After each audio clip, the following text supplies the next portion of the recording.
about me, first of all, grew up born and raised Southern California, Long Beach, California. Was in the Army for about 10 years. Worked in the United States Special Operations Command. Got out of the military, met my wife while I was in the military, and guess where she's from? Not North St. Paul, but Lake Phelan area. She went to graduate of Johnson, and so guess where I live now? We moved back here in '98. I was in the commercial construction business since 1995. In 2007, built a building here in North St. Paul. I purchased the old Kendall's Market. The city tore it down. I want to be clear about that. I did not tear it down because I know everybody worked there at one point in time in their life. So I own that building there in the corner. We have a bunch of great tenants. So I've been in North St. Paul since kind of mid 2000, I guess, or since 2000, and just live right out here in Lake Elmo. I've been involved with the EDA since I think 2009. So I wanted to take the opportunity to kind of talk about the EDA really at a high level, just give folks an idea of what we do, the types of things we get involved with, what we've kind of done over the last decade, and what we're focused on today. So, really got to get closer. A little bit about the EDA history.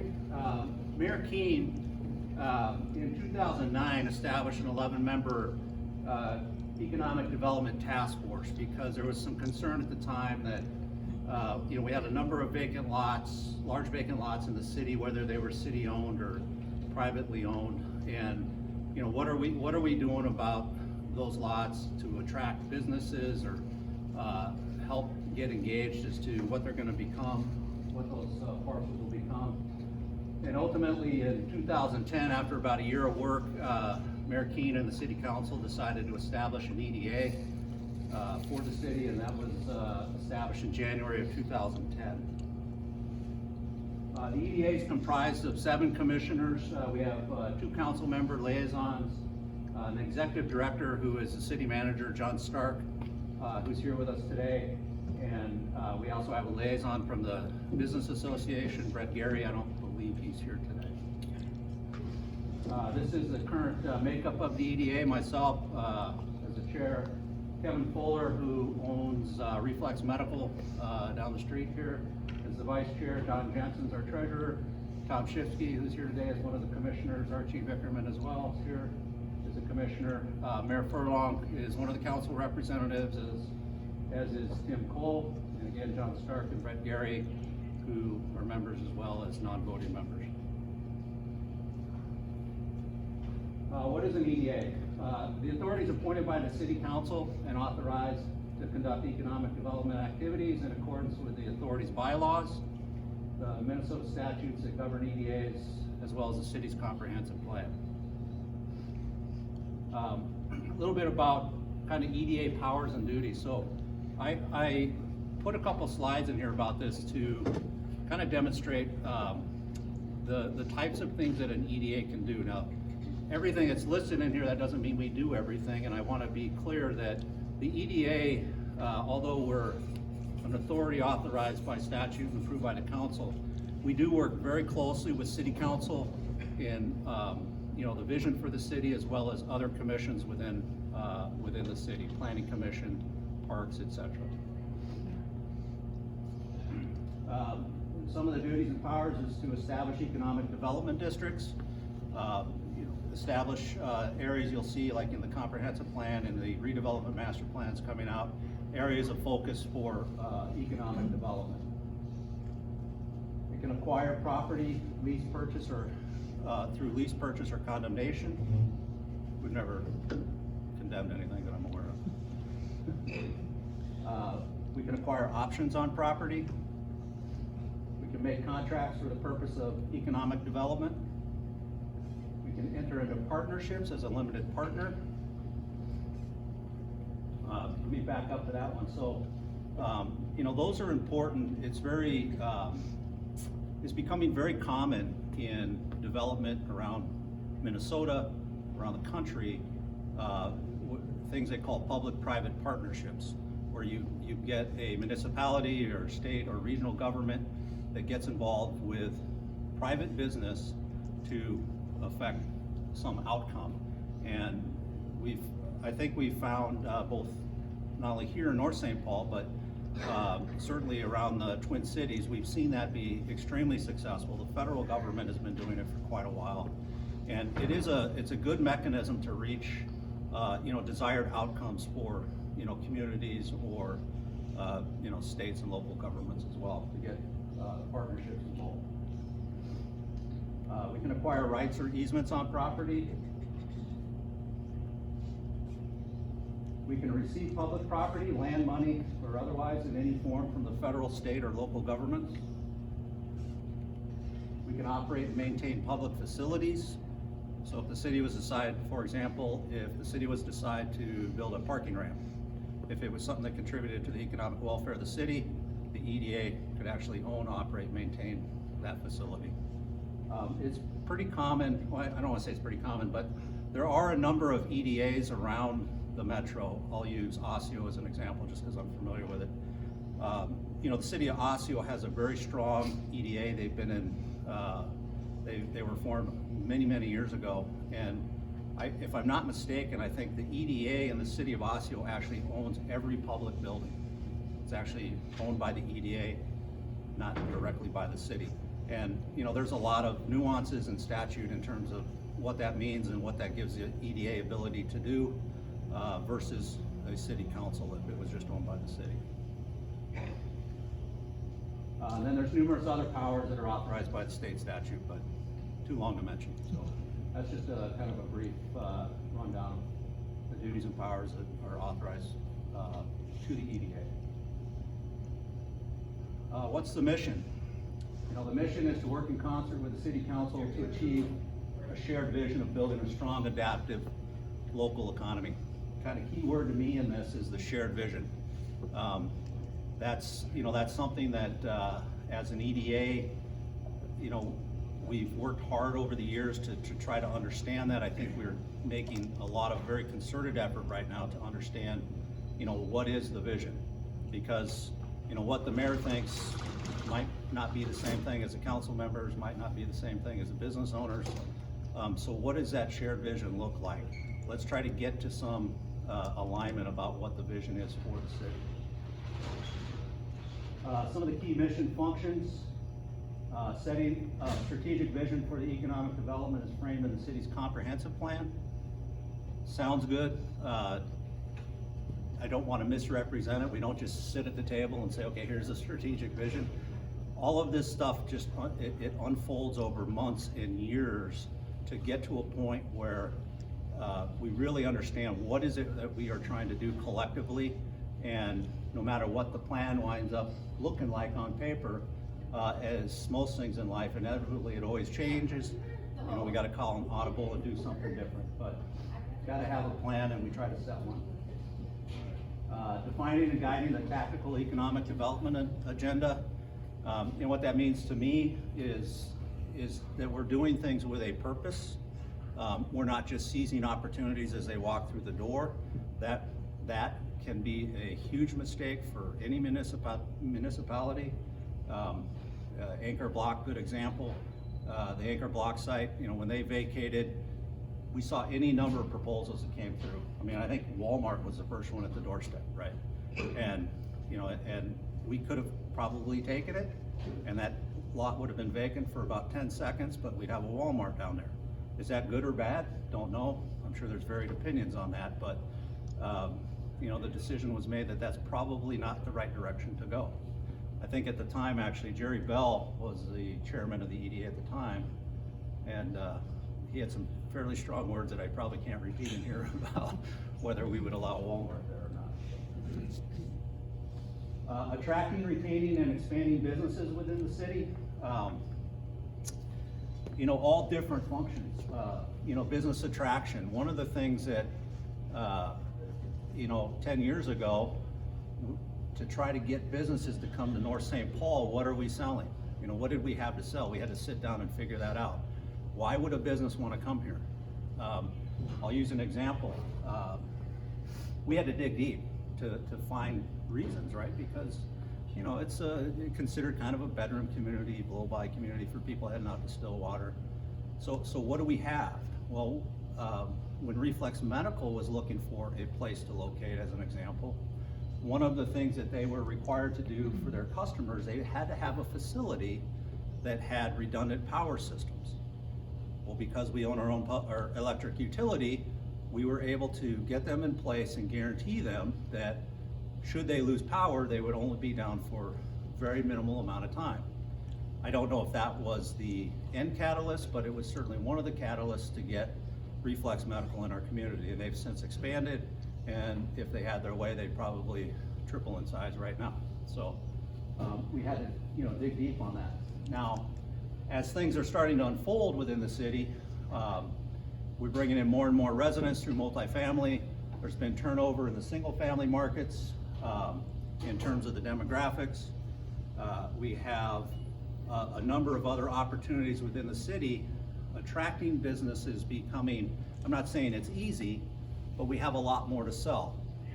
We have a lot more reasons for people to want to come here now, you know, beyond the car show and the power issues. So attracting businesses is getting a little bit easier. We can be a little bit more selective in the process. Retaining and expanding businesses. This is something from my perspective that is very important for the business association to know about and understand. We've, over the last decade, in kind of fits and starts, we've done a lot of what we call business retention visits, where we've tried to get out. I know the mayor's done quite a few. A couple people from the EDA get out, meet with the business owners in the community, find out, hey, what are your concerns? What are your issues? What's your, you know, not just about the city, but about their own business, you know, and we've uncovered, you know, a lot of the businesses are pretty, or the visits are pretty innocuous, but we have uncovered times where businesses say, well, I really need to expand, or I need more space, and I don't have it. I can't, you know, there's nowhere for me to go where I sit. And, you know, in certain cases, we've been able to help arrange and make, I'll say deals for lack of a better term, but it might be connecting private parties, it might be inserting ourselves in some manner to allow those businesses to grow and flourish. And I think that, you know, this is not something that is very easy for the EDA to do. It takes a lot of time. Everybody on the EDA are volunteers. And so any feedback we can get coming the other way, right? Instead of having to reach out and say, you know, hey, what are your issues? What are your challenges?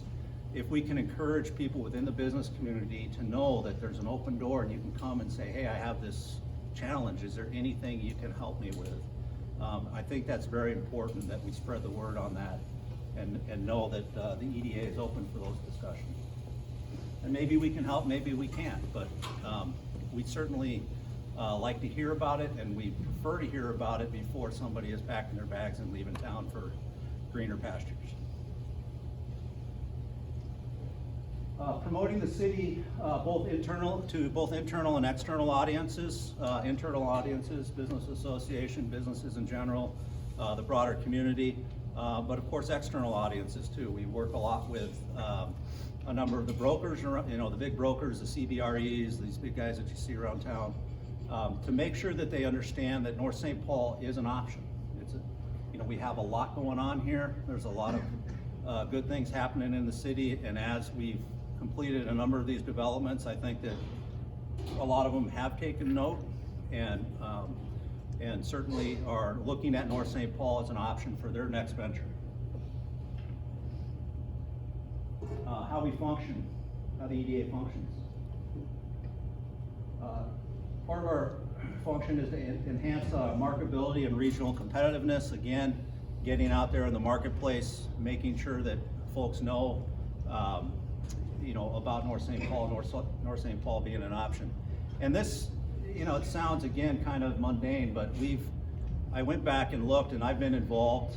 I started on the task force in 2009, and I'm still here today. call me crazy, but I went back and I kept notes for about 7 years. I kept notes of everything we did as an EDA, and I have about 13 pages of not every little thing, but everything that I thought was meaningful.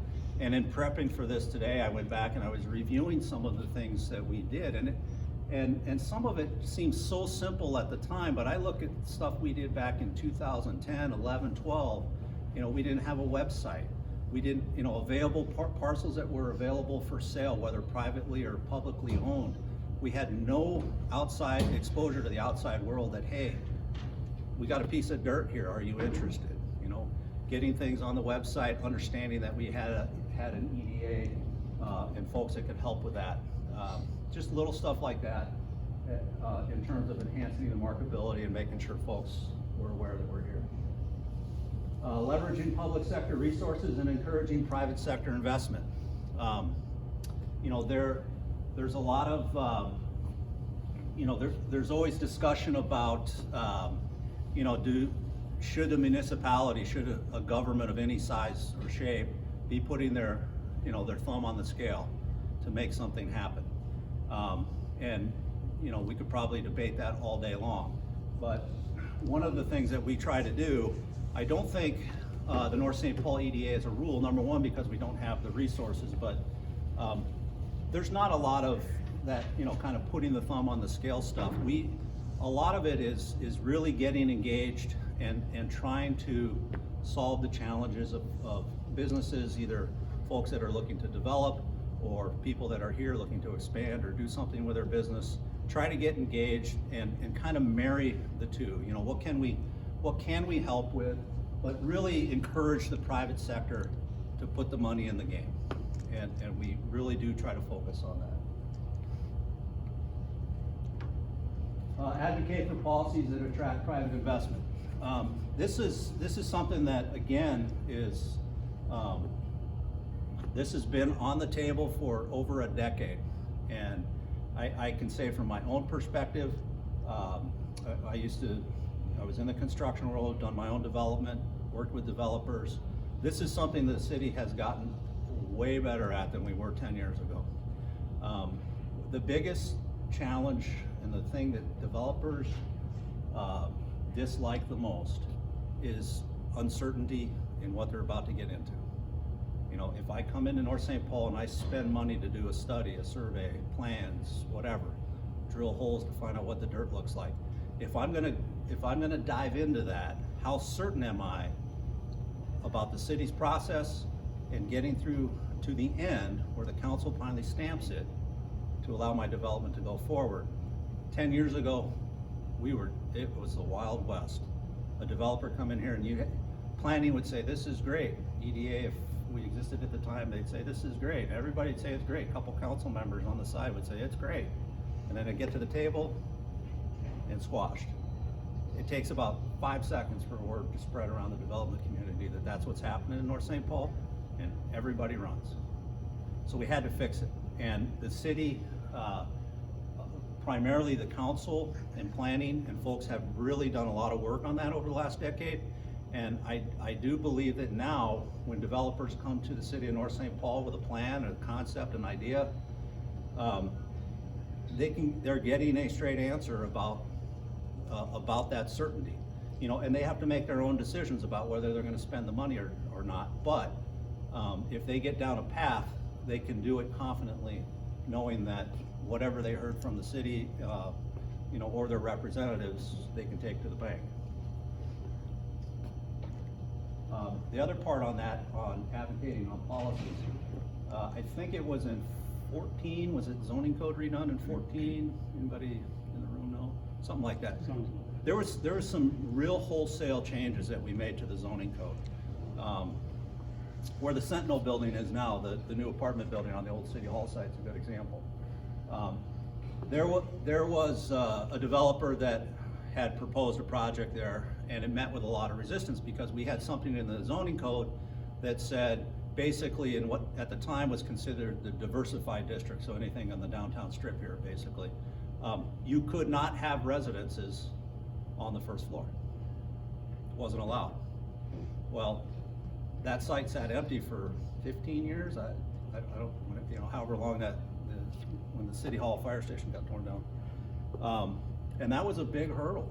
That was a huge hurdle to getting something to go in there because it was screaming to be housing. And eventually, you know, through some modifications in the zoning codes, at least it got to a point where that was something that could be considered. It wasn't a flat, you can't do it. And so those changes, as you can imagine, you don't change zoning codes overnight. It takes years and years. And so those types of things are part of what the EDA has worked on and pressed over the years to work with planning, work with council. Hey, we've got to get better at this. We need something that's more workable, or we're never going to get anybody to buy this site and do something with it and, you know, create tax revenue for the city. Overall, just build a platform that'll generate new sources of income, tax revenue, and the overall marketability of the city.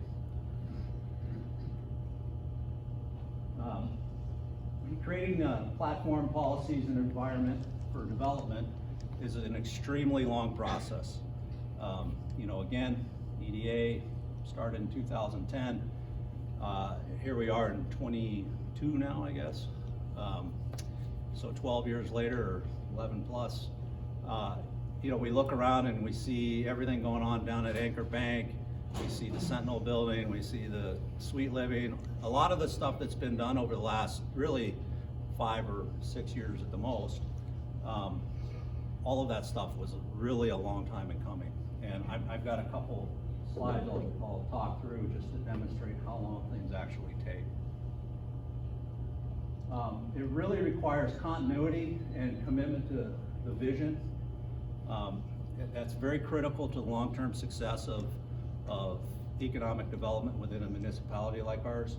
On the continuity side, it's continuity at the council level, it's continuity at the EDA, continuity within planning. And what I mean by that is, it doesn't mean that, you know, people will interchange, people will go on the council and off the council, same with EDA and planning. But whatever the vision and the policies and the framework that's been created and said, this is where we're trying to go, we cannot upend that every election cycle.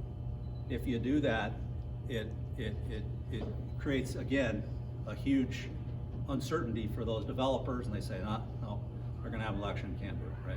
I don't know, I had the experience, I did a lot of work for the Lakota Ray tribe up in Hayward, if anyone's familiar with that. It built a casino, a hotel, some schools, did a bunch of work for them. And a tribal council is, this is a perfect example of continuity. They do elections every 2 years, and it seems inevitably they're all out, and then 2 years later, all new crew back in, and there is zero continuity, because whatever the new crew wanted is nothing like the old crew wanted. And that's what we can't have in a city like ours. We have to have some continuity. So it's important to keep, it's important to establish the vision and do our best to maintain it. That doesn't mean we're not going to tweak it along the way, but continuity is terribly important and commitment to the vision. We're going to talk more about the vision here in a minute. As I said, much of the development we see today started with efforts that began over a decade ago. A couple of examples of that. Commerce Park, and for those that at EDA and I think council planning level, Commerce Park is the area over here where the old bus garage was, over behind, I'm sorry, I was going to call it Anchor Bank. It's, what is it now, Old National Bank? Old National Bank. That area back there. As I mentioned, it was a former site of the 622 bus garage, which is now located off of McKnight, and that was relocated within the city. In 2010, the EDA wrote a grant, got a $240,000 environmental cleanup grant for that site, which wasn't nearly enough, by the way. So in 2012, we received additional grants for redevelopment and soil remediation. You can imagine, if anybody is familiar with that old bus garage, they had those buses sitting there leaking oil for years and years and years and years. And so that was a major operation. Infrastructure work and additional site acquisition. We acquired some additional private residences that were there between the bank and those sites down there.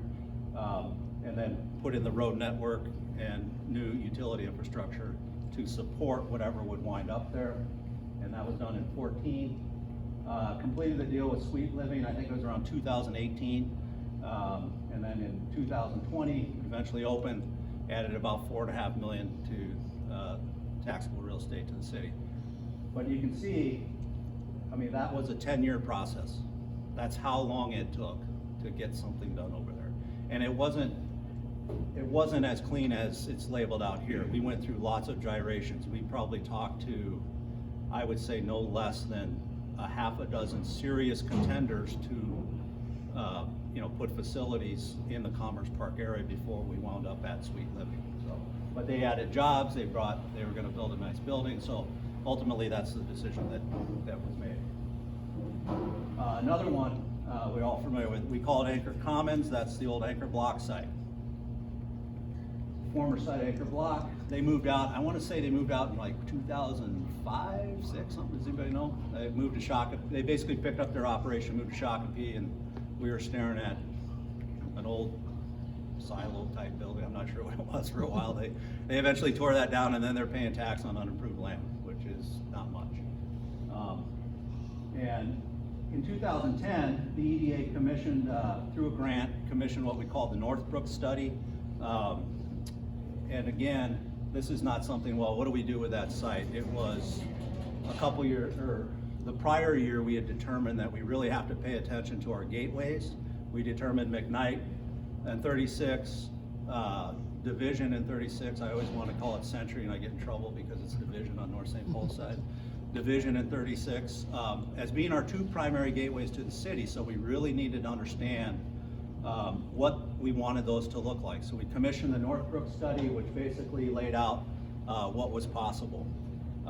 One of the things that I mentioned early on is the EDA functions, we have to stay within the confines of what's described and laid out in the comprehensive plan. How many in here are familiar with the city's comprehensive plan? Redone every 10 years. Okay.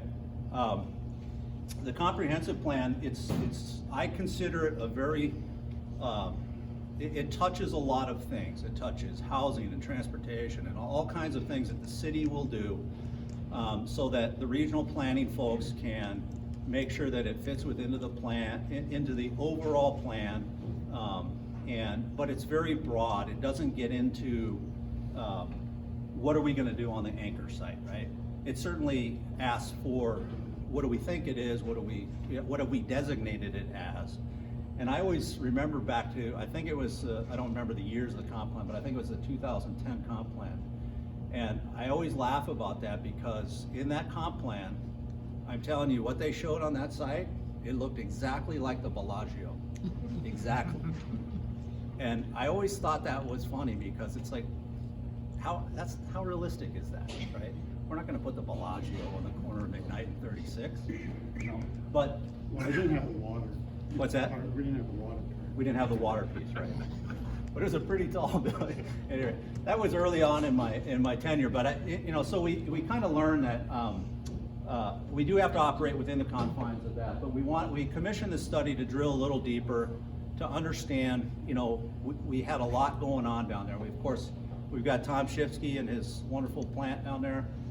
We have to work around that. We had a lot of commerce that's on the west side of McKnight. And so, it would have been easy, again, just slap a Walmart or a Costco or something in there. But that's the easy button and probably didn't make a lot of long-term sense. So we got that study done, which really told us a lot. Not only about what it could be, but about the needs, water, sewer, et cetera, things that we would need to do as a city to actually make that a viable site for meaningful development. On the heels of that, we commissioned a housing study in 2011. That study was designed to tell us what do we need? What's the capacity that we can take as a city? If we build 200 apartments, can we rent them? Because we don't want an apartment building sitting empty with, windows open, flapping in the breeze. You know, if we're gonna do that, can we fill it up and will people come? That study, you know, really told us a lot about,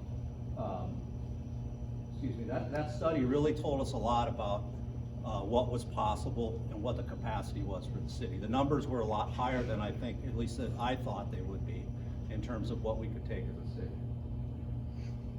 We worked with a potential buyer, and I do want to mention one thing. This was not a city-owned parcel. This is a privately owned parcel. So we're involved kind of on the perimeter, but engaged. The seller had a very strong buyer and very serious buyer, and they had a lot of big plans, and they worked very hard on that parcel for a couple years.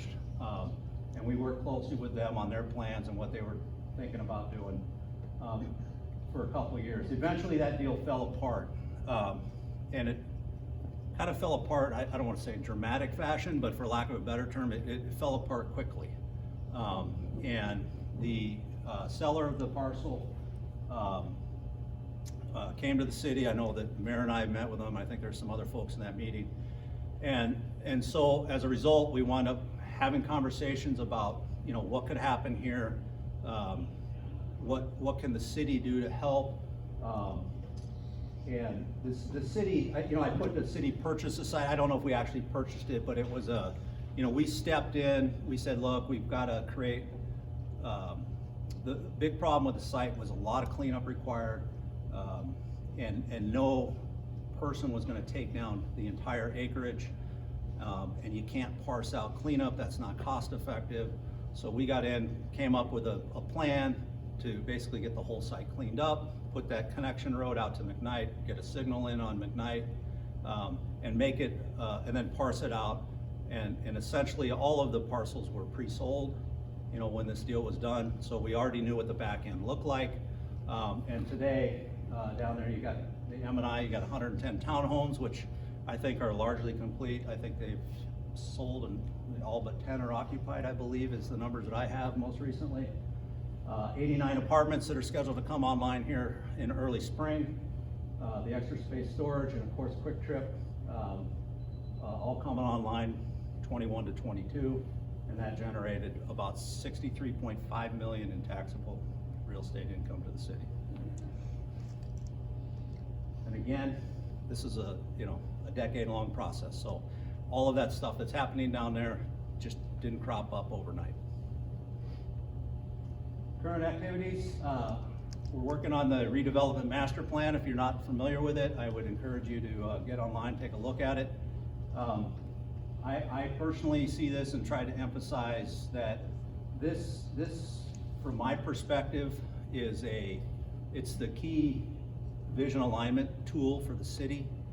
And what I mean by that is what the EDA's vision is for the city at large, and in some cases very specifically, what does the downtown need to look like? What types of buildings should go on these empty lots? What are all the way down to what are the sidewalks? What do the benches look like? All of this stuff, trying to get to, we have a lot of documents in the city that contribute to the vision, and we're trying to get some consolidation to say, this is what the vision for the city is, and get buy-in not only from EDA, council, planning, but from the residents, from the business community, so that we have a good a guiding document to work off of, and not just let things happen and then be displeased with what the result is. It was originally completed in 2013 with all of the activities and things that have occurred over time here over the last decade. We've agreed that it needs to be updated to reflect what happened. What did we think would happen, what actually happened, and what's next. So we're currently underway with an update. I saw the draft here yesterday, and it's coming along good. Should be completed, I think the schedule is to be done in June of 2022, and there's going to be a public comment period, public participation, to make sure that we're getting, again, buy-in from not just those in the room, but from the broader community, business community included, so I encourage you to watch for that and get involved in it when it comes out. Downtown housing study I mentioned was done in 2011. We just took a look at, completed our annual report to the council. We took a look at what the capacities were in 2011, what the experts said, yeah, you can build this many apartments and be fine, this many townhomes, etc. Well, we built those, so what is it now? Can we take more?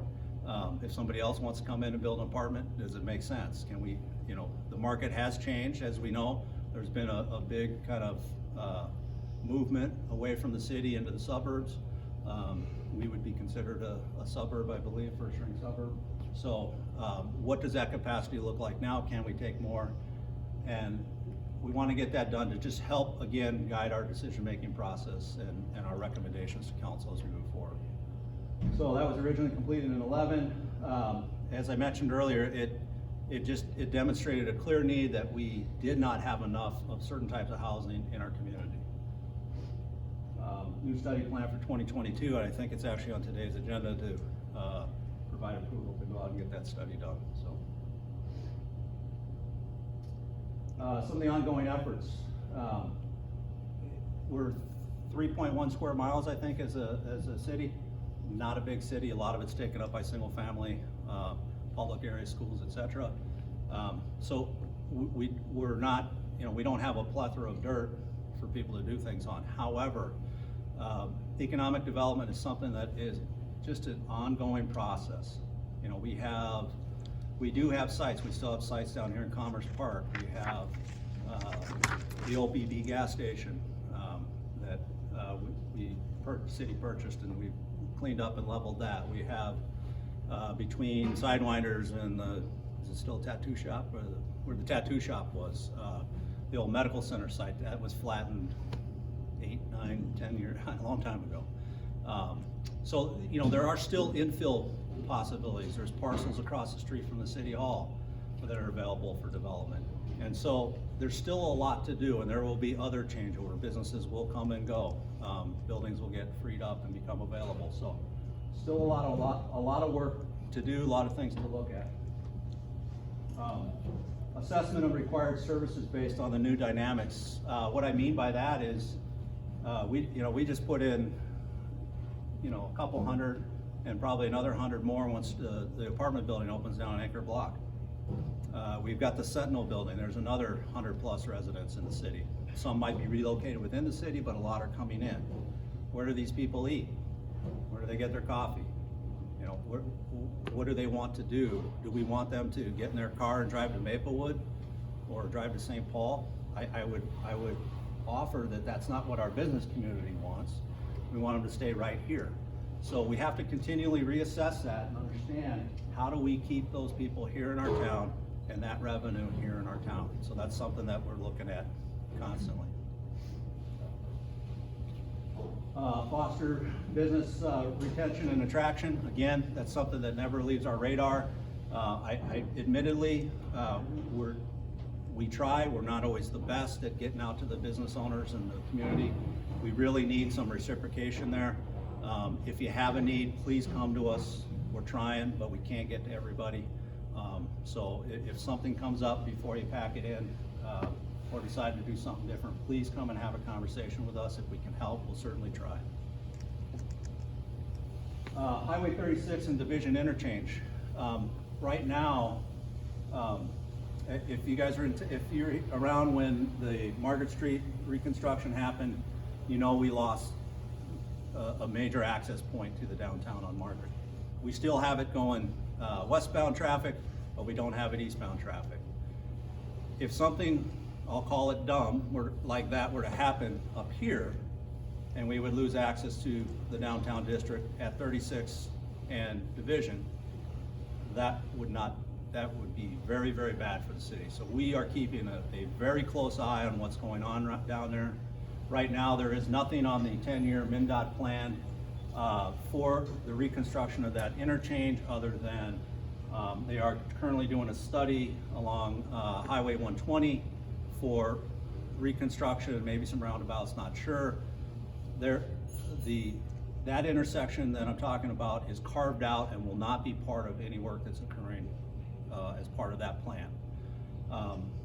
There's also a repaving operation on 36 from, I think, Wazetta all the way out to the bridge. It's long, but that's going to start in the spring. Again, other than a repaving operation, no impact on what's going to happen on the interchange. We're keeping a close eye on it. We've encouraged council to keep a close eye on it.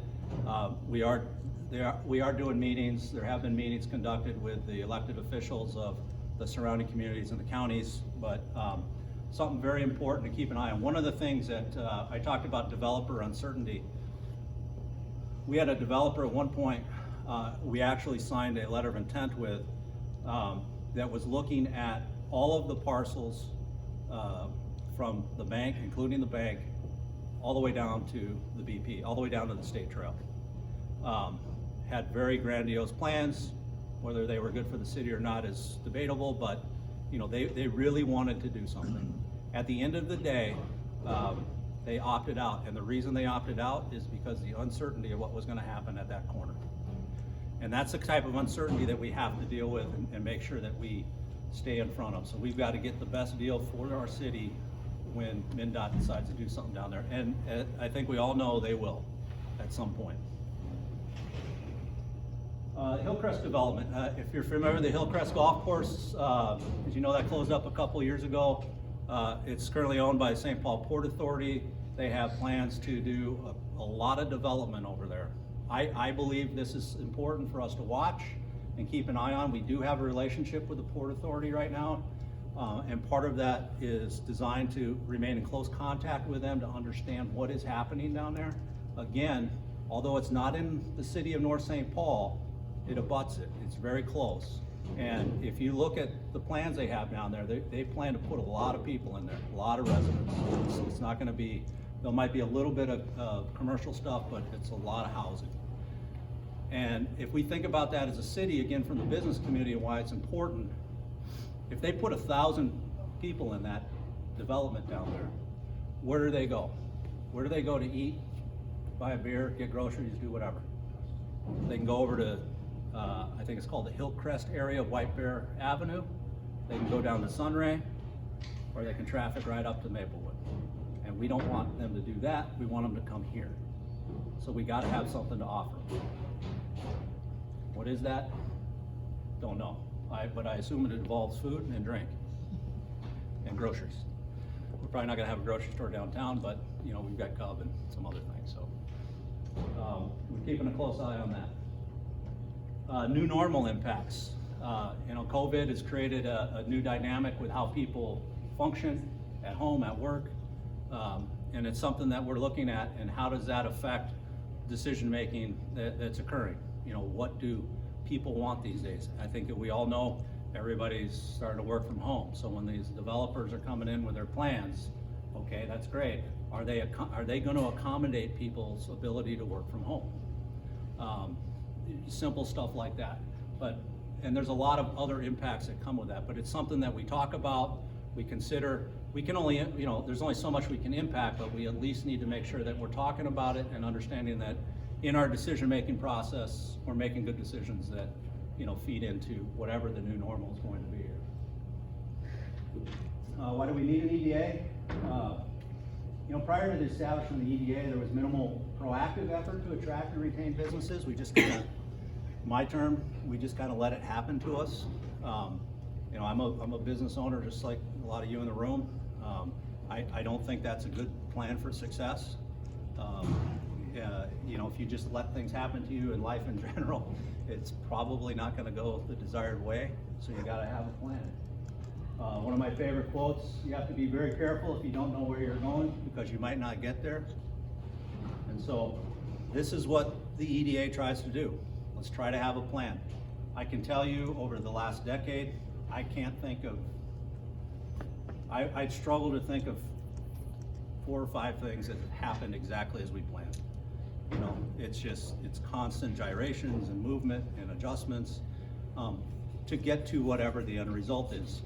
The key is, let's try to get to an end result that meets with our common vision and our common goals, as a community at large.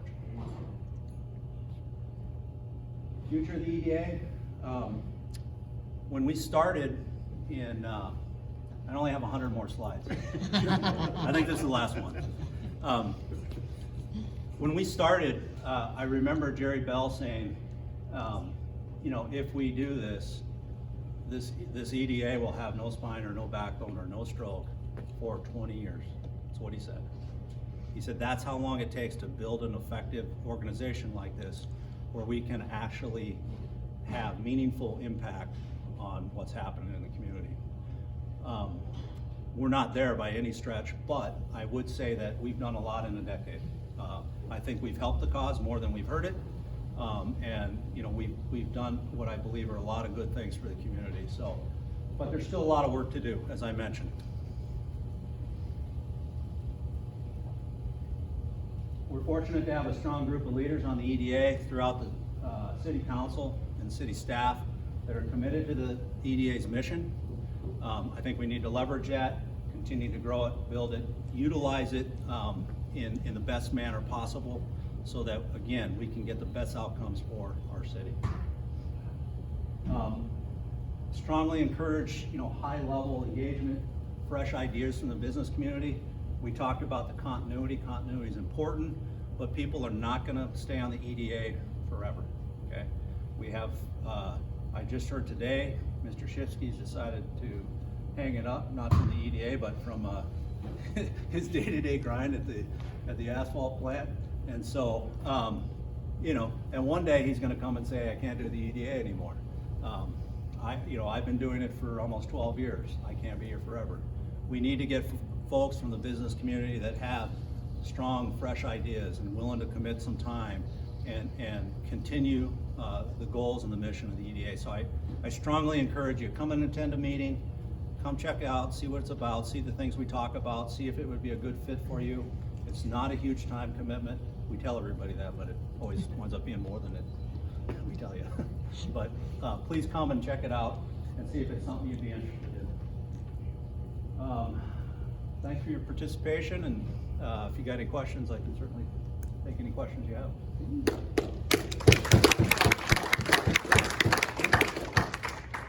What's your annual budget for funds raised through the EDA? So the EDA is funded through a levy. I think this year it is, I want to say 202,000 through the levy that's authorized by the city council. And that budget, and our budget largely is dedicated to, at its outset, we had full-time staff members on the EDA, which we don't currently. It allocates dollars to pay for staff assistance. We get overcharged for utility usage at the city hall, which I'm still trying to figure out.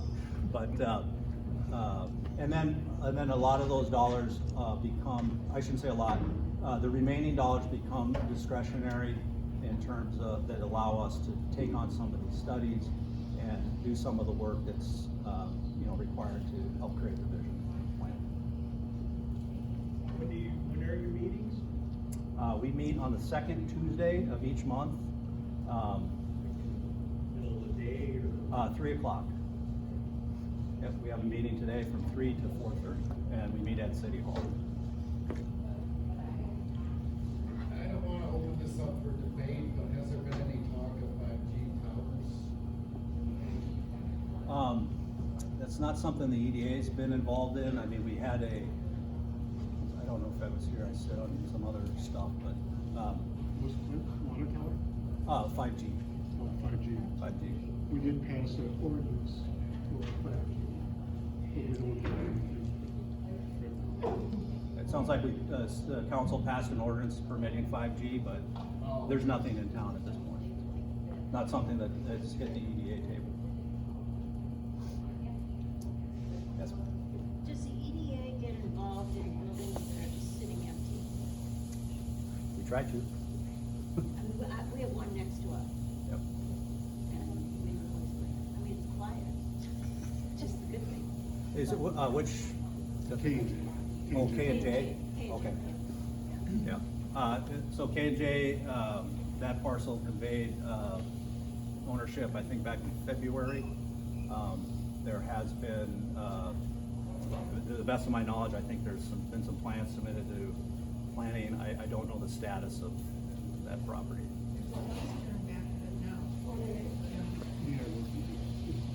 Has there been any permits issued? I don't know if there's been any. That's something you can do an inquiry with the city though. And I could do one? Yep, absolutely. The staff can tell you whether there's been permits issued. And, Oh, I don't know the public record rules in terms of whether you can see, but they can help you with it. Yeah, they can help you with that. The status of the building on the other side of her, what was the little pharmacy? The knick-knack shop? That big net shop? Yep. Again, not sure that what I can share with you, it's public record, is that property went into bank foreclosure. The EDA did purchase that building out of foreclosure. There was a 6-month redemption period, and at 5 months, 364 days, 23 hours and 59 minutes, the property was redeemed. So we do not own it. The original owners? No, it was somebody that had a financial interest. I'm not sure who that is. You could find out via public record, but we're not sure. And to the best of my knowledge, there's been no permits or any discussion about what's happening in there. I think it is the original owners. You think it is? Oh, okay. Okay. I see that in the, part of your mission is to retain existing businesses or help them enhance. Who do we contact? Because I have one in particular that I want to bring up that wants to stay in this town. And I think the EDA would be someone that they should reach out to. Is that something that? Yeah, absolutely. I think the best starting point is with our executive director, who is John Stark, new city manager. He's here today. John, if you. You should maybe introduce him. Yeah, oh yeah, I'm sorry. That was on the agenda. It's on the agenda. Oh, it's on the But we agenda. can do it right now. But start with John, and then I think that ultimately, or frankly, it's fine to call any of the EDA members if you want to have a discussion. If a business owner wants to have a discussion, and we can get it to the table, and I would encourage it too, because whether we can do something as an EDA to assist or help guide that business to a resource that might help with whatever their challenge is. We do have a fair amount of resources available, or people we can call that know what the right resources potentials are. So that's one thing that the EDA does. We don't just sit there and write grants and sign checks out to people or solve the problems. A lot of it is we connect them with the right group or agency or somebody that can really help with whatever their issue is. And if it's us, we will dig in. But How involved has the city, or how involved has the EDA been in planning of the former community center? And looking at the long-range plan, the VFW and the splash pad, and because I noticed all of that is in there, that's the plan. yeah, all on our radar. The city, of course, still owns the former rec center. Do not own the VFW, right? Still privately owned.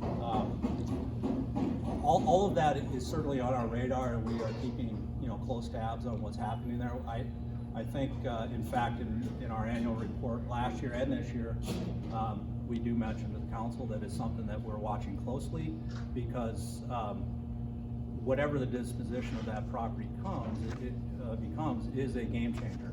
Not just the former community center, but also the VFW.